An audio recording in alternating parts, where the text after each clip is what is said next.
Good morning students. आज हम करेंगे हिंदी फर्स्ट में चैप्टर 7 गोभी का फूल। बहुत अच्छी कहानी है, हास्य कहानी है ये। बातों बातों में रेलगाड़ी में यात्रा करते समय आपको कैसे कैसे अनुभव होते हैं। दूसरा प्रश्न है, सब्जियां खरीदते समय क्या क्या ध्यान रखना चाहिए, आपको कौन कौन सी सब्जियां पसंद हैं। जो हमको इन प्रश्न का उत्तर इसी पार्ट में मिलेंगे। अपने थोड़े से लाभ के लिए कुछ लोग दूसरों को असुविधा में डाल देते हैं।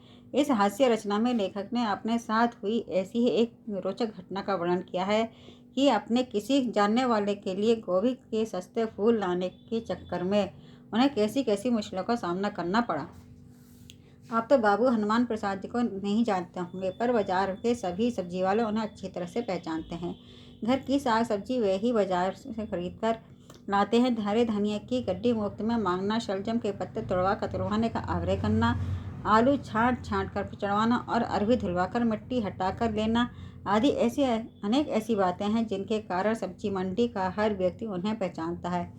सभी सब्जी वाले उन्हें देखकर आइए बाबूजी का नारा लगाते हैं, पर मन से कोई नहीं चाहता कि वे उनकी दुकान पर आकर उस दिन का व्रत तोड़ें, क्योंकि बहुत देर तक हिसाब लगाना पड़ता है कि सौदे के बाद घाटे में आखिर कौन रहा।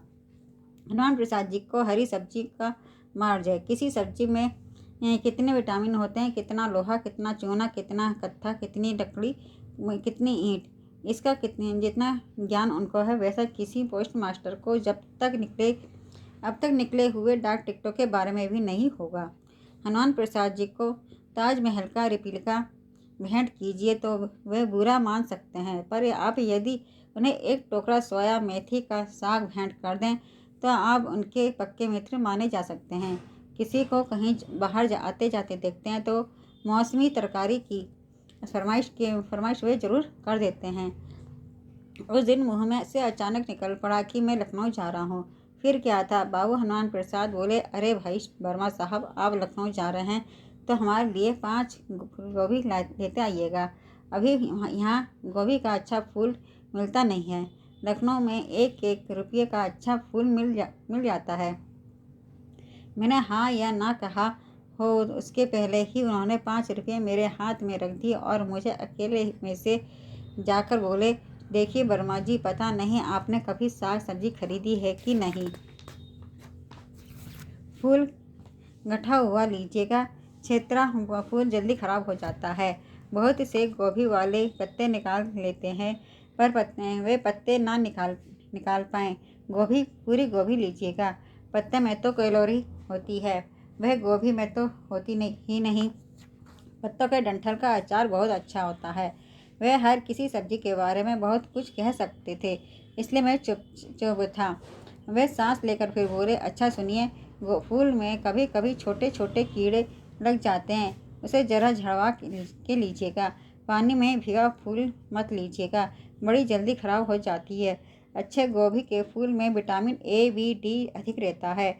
मैंने उन्हें याद दिलाया कि यदि मैं गोभी के फूल का महात्म्य सुनकर गया हो तो गाड़ी तो छूटेगी ही, नौकरी भी छूटेगी और गोभी का फूल भी छूटेगा। तब जाकर हनुमान प्रसाद जी ने मुझे छोड़ा। हजरतगंज सिनेमा, नुमाइश और कॉफ़ी हाउस सब कुछ छोड़कर मैं लखनऊ की तरकारी मंडी में घुसा।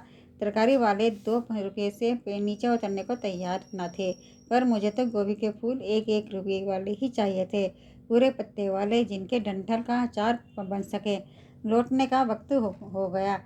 मंडी वाले ने 1 रुपये पर उतरने के लिए हामी ना भरी। हार कर 1.5 रुपये के भाव के से गोभी के फूल खरीदे और सोचा यदि ये इतने ही नायाब हैं तो 2-4 अपने लिए भी ले लूं।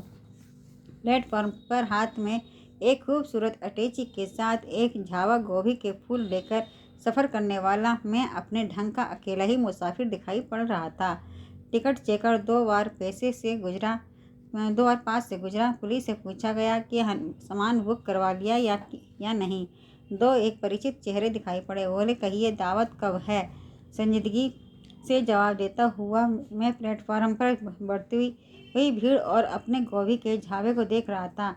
पुलिस चढ़ाने का आश्वासन दे रहा था, पर 1 रुपया इनाम चाहता था। गाड़ी आई, ठस भरी मेल मारामारी का दृश्य है। कुछ लोग डिब्बे से बाहर निकलने का प्रयत्न कर रहे थे और कुछ चढ़ने का। मेरे कुली ने अब न चूक चौहान की तरह मुझे ललकारा।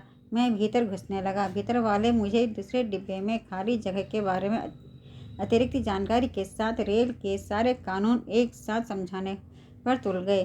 पर हया नामक वस्तु में प्लेटफार्म पर छोड़कर ही डिब्बे के भीतर घुसा था। भीतर घुसते ही गोभी के फूलों की चिंता हुई। झावा पूरा भीतर नहीं जा सकता था। गोभी के फूल धीरे धीरे करके भीतर आ रहे थे।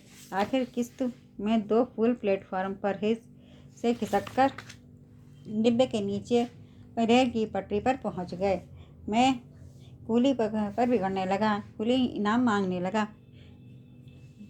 मांगने पर अटका हुआ था और मैं गिरी हुई गोभी के दाम पर तो मैं बढ़ने लगी। दोनों अपनी अपनी भाषा में एक दूसरे को ऊंच नीच कह रहे थे। गाड़ी के भीतर का दृश्य भी निराला था। एक स्वर कहता था, साहब इधर ले जाए ना। दूसरा बोला, बेच के नीचे कर लीजिए। तीसरा ऊपर से जाने का सुझाव देता, पर कोई भी आसानी जगह से तिल भर भी हिलने का तैयार ना था। गोभी का फूल वहीं नीचे पड़ा रहा। स्टेशनों पर भीड़ रुकती रही और लोग डिब्बे में सबके मना करने पर भी उसी तरह घुसते रहे जिस तरह मैं घुसा था। मेरा अकेला स्वर डिब्बा खुलते ही मुझे सुनाई पड़ता था, बचाइएगा, देखिएगा। अरे अरे अरे अरे, इधर नहीं, उधर गोभी है। अरे ट्रंक उधर ले जाओ। पर जब आदमी जनता हो जाता है तो कौन किसकी तुलना सुनता है। मेरी भी किसी ने ना सुनी। जब तक इलाहाबाद स्टेशन ना आ गया मैं अपने गोभी के झामे को देख भी नहीं पाया। भीड़ उस पर छाई रही। इलाहाबाद आने पर ही मैं उसे देख पाया। गोभी के गठे हुए पत्तेदार फूल जनता की इतनी लातें सह चुके थे कि हारे हुए उम्मीदवार की तरह उन्हें पहचाना कठिन लग रहा था। इतने हमले के बाद भी इतने विटामिन उन्हें शेष बचे हैं, वह मैं उन्हें बाबू हनुमान प्रसाद तक पहुंचाकर मालूम करना चाहता था, पर हिम्मत ना पड़ी। यहीं के बाजार से दो रुपये के फूल खरीद कर लखनऊ के कहकर उन्हें दे आया हूँ, पर इसके बदले में लखनऊ में मिलने वाली सस्ती तरकारी पर उनका एक भाषण सुनकर अभी लौटा हूँ। कहानी अच्छी थी ना। गोभी का फूल आखिर उसने बाजार से वहीं अपने शहर से खरीद के देने पड़े। ठीक है, अब इसकी आपको कहानी फिर से घर पे पढ़नी है और इसके शब्दार्थ कॉपी में करने हैं। एक्सरसाइज नेक्स्ट टर्न में करेंगे। ठीक है।